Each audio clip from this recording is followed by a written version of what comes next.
भगवत गीता से पूछोगे परमेश्वर कौन है, तो जवाब मिलेगा कि श्री कृष्ण ही परमेश्वर है।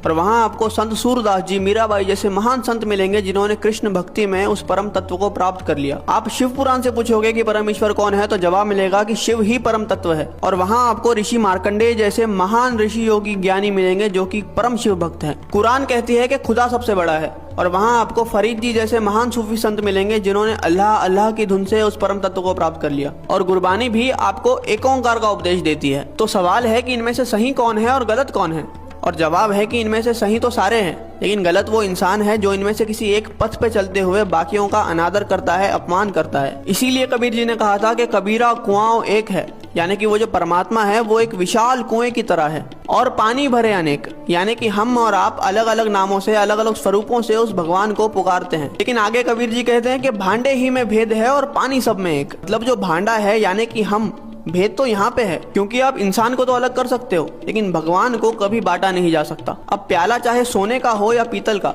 उसके अंदर जो पानी है वो तो अंत में प्यास ही बुझाएगा। लेकिन अगर हम इस बात पे लड़ने लग जाए कि किसका प्याला ज्यादा बेहतर है, तो ना हम पानी पी पाएंगे और ना ही अपनी प्यास बुझा पाएंगे। जैसे दुनिया में हर जगह पे अलग अलग भोजन खाया जाता है, लेकिन हम कभी भी किसी और से जाकर इस बात पे तो नहीं लड़ते कि आप हमारी तरह भोजन क्यों नहीं करते, क्योंकि हमें पता है कि चाहे भोजन अलग अलग है लेकिन उसकी भूख और हमारी भूख एक जैसी है।